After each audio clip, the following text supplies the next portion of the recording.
All right, so the Reds and the Pirates taking center stage in today's edition of Got Team as we wrap up our twirl through the National League Central. Cincinnati Reds, 75 and 87 a year ago. They've got a really strong starting staff and a lineup that is stacked. A lot of the names are familiar, but they also added a couple of key pieces along the way. Nicholas Castellanos got a 4-year deal, so too did Mike Moustakas. So question number one, are you going to be more surprised, Carlos, if the Reds make the postseason party or get shut out again? I think I would be more surprised if they actually make it. All right, because if they make the postseason, I don't expect them to. It's a very difficult division when you think about the Cubs, the Brewers are there, the Cardinals are there. These guys are, pretty much titans in that division. But they have improved. So let me just say that. They have improved. I just don't know if it's going to be enough to put them over the hump. This is a sprint. They can get hot, of course. But, Castellanos is going to be great for them. Moustakas is going to be great. It's a very intriguing ball club. Trust me, we will be tuning in. It's worthy of most definitely paying attention to, but it's going to be a very difficult task for them to get past the 3 times in that division. All right, well, here's the thing. So if you break it down into lineup, starting rotation, and bullpen, and if you were to rank the teams 1 through 5 in the National League Central, lineup's pretty high. I mean, it's really, really good. Yeah. I might consider it the best in the division. Starting rotation, I think it might be the best. It might be the best. And then bullpen is no joke either. They got some guys that can bring it. Lorenzen, Amir Garrett, Raisel Iglesias still is pretty solid. So they've got some guys that can do it. There's not a lot of weakness. So I would be more surprised, to be honest with you, if they didn't make it, something they haven't done since 2013. All right, let's move on to the Pittsburgh Pirates. For the last 20 years, the organization hasn't been great, but there's always been like some young stud. Like it was Jason Bay 2 decades ago. Then it turned into Kutch, who became an MVP. Then Starling Marte, whom they just traded to Arizona in the offseason. Who is the next perennial all-star on this squad, Carlos? Well, I'm going to have to say Brian Reynolds. I mean, he was absolutely impressive this past season. I mean, hitting for power, for average, playing great defense. He really impressed me with his discipline at the plate, the quickness of the bat.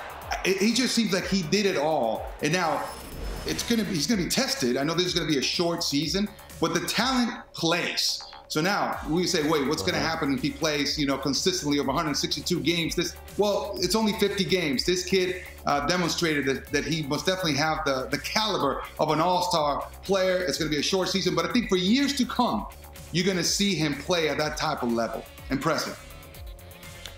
I like Brian Reynolds a lot as well. I think he's really good, but he wants to be something that Josh Bell already is, and that's an all-star. He was a starting DH for the National League a year ago in Cleveland.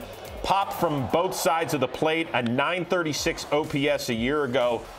2017, he actually finished 3rd overall in Rookie of the Year voting. That was the year that Bellinger took it down. 2018, a bit of a sophomore slump, but really figured things out. He's only in his mid-20s, so I think he's the guy that you want to keep your eyes focused on over the next several years. All right. Thank you. All right, when you're talking about these two teams, a lot of personality, a lot of diverse interests on these teams. Like Michael Lorenzen, a guy that we've had on this show, we know he loves to pump iron and take his shirt off. His teammate there in the bullpen, Amir Garrett, he's not afraid to take on an entire team. So, and then you've got Steven Brault, who loves to do this for the Pirates. Dasher and Dancer and Prancer and Vixen, Comet and Cupid and Donner and Blitzen. But do you recall the most famous reindeer of all? Rudolph the Red-Nosed Reindeer. All right, so I'm going to give you a choice of 3. You could have Lorenzen's body, you could have Amir Garrett's fighting ability, or you could have Brault's voice. What are you taking? Hey, look, I'm working on the body. I should arrive close to Lorenzen in about 6 months. The fighting in Garrett, I think I can hold my own in a fight. I have to go with the singing, man. I mean, this is impressive. Brault's voice, it's pristine. And I play a little guitar, so I could most definitely use some help in that department. Yeah, for me, the obvious one would be Lorenzen's body, because even though mine is improved, it's nowhere close to that Mr. Universe type thing. I would like Garrett's fighting ability. I'm 0-3 all time with three knockouts against me, so I probably need that. But there's nothing quite like the sound of this. And if one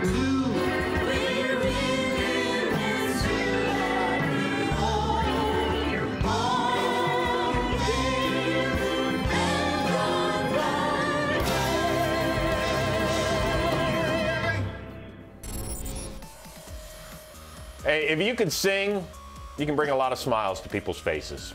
That's pretty good. Well done, Stephen Brawl. It did. Nice.